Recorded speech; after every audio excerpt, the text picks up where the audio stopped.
During the later years of the Terran Unification Wars, the man who would one day become known as the Emperor of Mankind would begin to lay the foundations for what Imperial historians would dub the Primarch Project.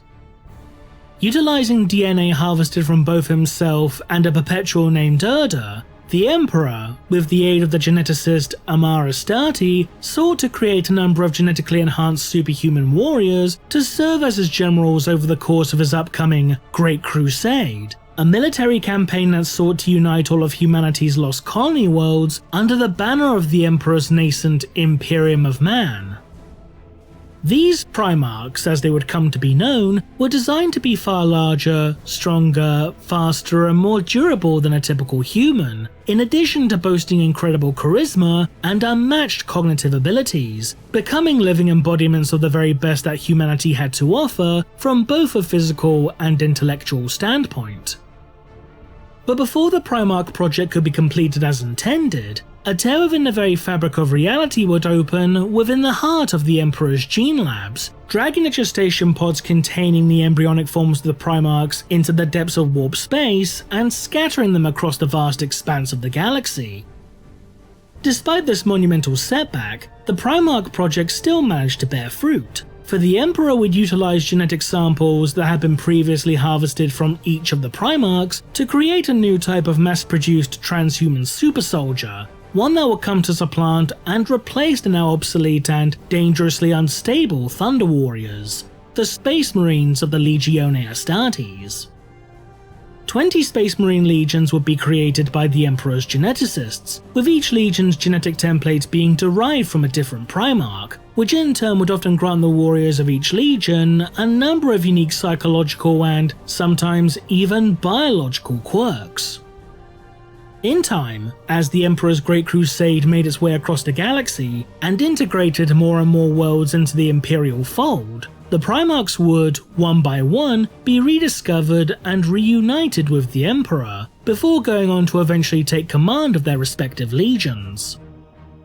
However, at some indeterminate point in time towards the end of the Great Crusade, 2 Space Marine legions, specifically the 2nd and 11th legions along with their respective Primarchs, would be erased from the annals of history, with all records pertaining to them, including their names, homeworlds, battlefield honours and even their very crimes, if they were indeed guilty of some sort of transgression, being expunged from Imperial records.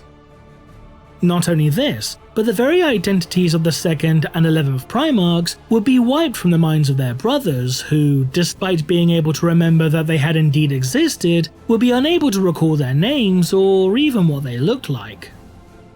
While it remains unclear as to just what exactly happened regarding the Lost Legions and their Primarchs, there have emerged, in more recent years, a number of clues hinting towards the fate of the 11th Legion specifically.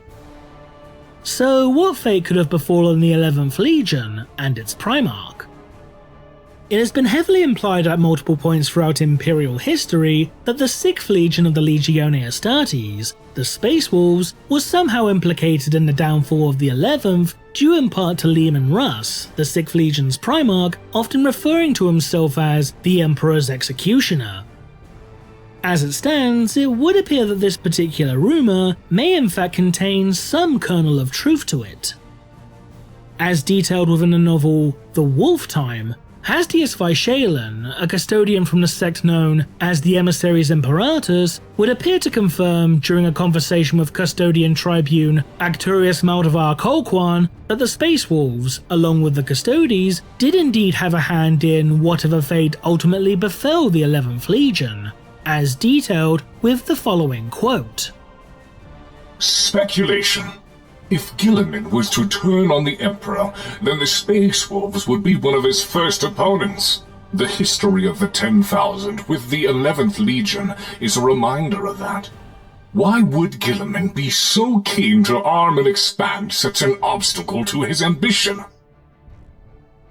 In addition, within the very same conversation, Colquan himself would imply that the reasoning behind the 11th Legion's erasure from history was due to them having been manipulated into performing some sort of unforgivable act, under the pretense that they were, in actuality, carrying out the Emperor's will, as shown with the following quote. We do not yet fully know what Cole has implanted into the minds of the Primaris Marines. Who knows what controls he has seeded into their minds as his educator machines fed their brains during their long sleep.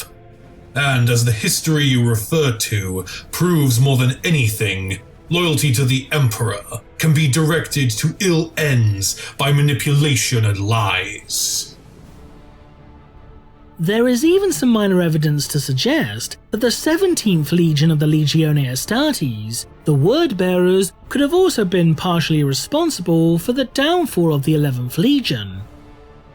When the warriors who would come to be known as the Gal Vorbak embarked upon their pilgrimage into the warp space rift known as the Eye of Terror, as detailed within the novel The First Heretic, they would be seemingly transported back not only into the past, but into the very heart of the Emperor's gene labs mere moments prior to the events that would see the Primarchs being scattered across time and space. Upon witnessing the gestation pod containing the 11th Primarch, the Word-Bearers would begin to ponder whether or not they should destroy him there and then, saying how it would not only save them a lot of unwanted time and effort further down the line, but how it would also both unwrite a shameful future and spare their Primarch Lorgar Aurelian from heartbreak. While it is admittedly unclear as to whether the Gal Vorbak were referring to their legions specifically, or the Legiones Astartes as a whole in this regard, the language used here would appear to suggest that the 17th Legion, alongside the warriors of the 6th and the Legio Custodes, may have indeed been at least partially involved in the events that brought about the downfall of the 11th. While the exact details regarding the 11th Legion's transgressions remain fairly ambiguous, beyond them having been manipulated, it has been suggested that the Lost Legions may have committed an act akin to treason.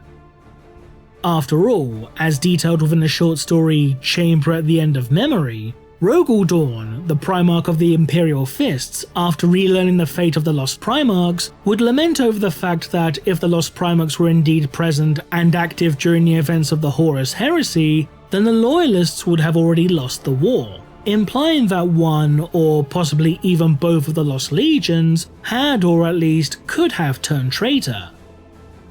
What came to pass could overshadow everything. The raw, hateful truth is clear to me. If they were here with us now, this war would already have been lost. Despite this, some maintain that the 2nd and 11th Legions must have committed transgressions that were far worse than the simple crime of treason, due to the fact that records pertaining to those legions that turned traitor during the course of the Horus Heresy still exist. However, while a number of records have indeed endured to the present day, it is important to know that much of the information regarding the traitor legions was indeed erased from the Imperium's archives, or at the very least extensively altered, resulting in the traitors being, for all intents and purposes, expunged from official records, with only certain branches within the Imperium itself, such as the High Lords of Terror, the Adeptus Astartes, the Inquisition, high-ranking members of the Astra Militarum, and so forth, being able to officially obtain such information. Indeed, as far as the vast majority of Imperial citizens are concerned, only the 9 Loyalist Primarchs, who have since been canonized as saints in the eyes of the Ecclesiarchy, ever existed.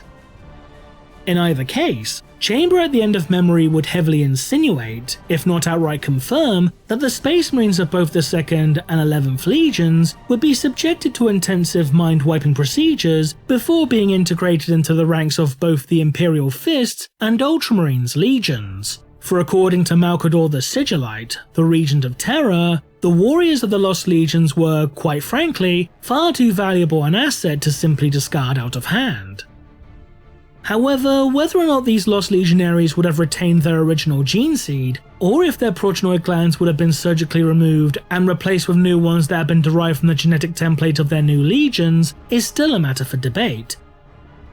But while this may in itself clarify as to what may have happened to the warriors of the 11th Legion, this still fails to explain as to what became of their Primarch. Some maintain, however, that because Leman Russ had referred to himself as the Emperor's Executioner, combined with the fact that the Space Wolves have indeed been confirmed to have had a hand in whatever fate befell the 11th Legion, that the 11th Primarch had been slain by the Wolf King.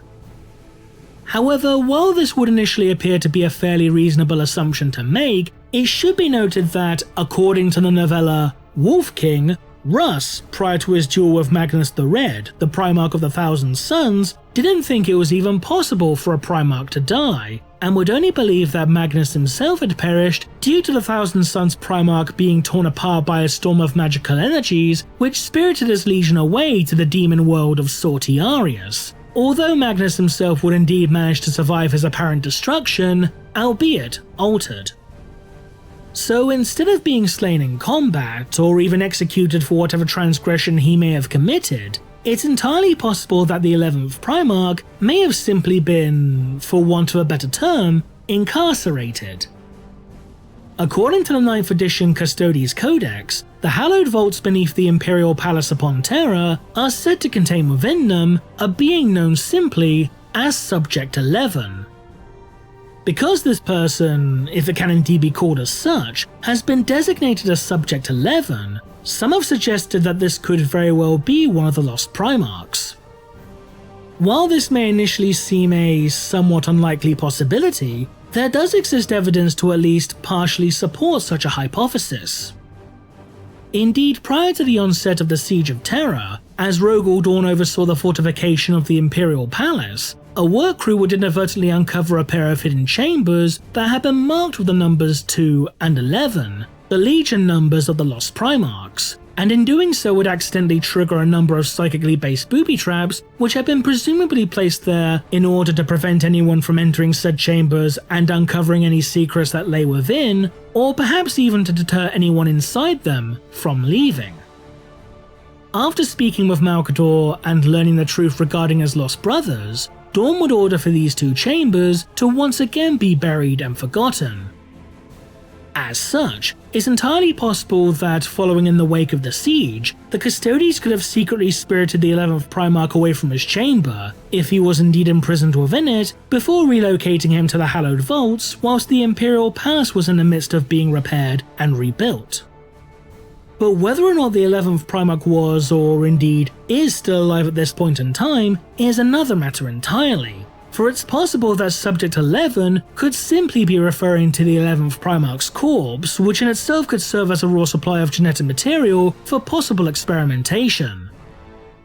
After all, Dorn himself would remark that the chambers of the Lost Primarchs, upon being reburied, were now little more than tombs, implying that both the 2nd and 11th Primarchs were indeed long dead, although it is just as likely that Dorn was simply waxing poetic in this particular instance, and that his lost brothers were dead in a metaphorical sense as opposed to a literal one.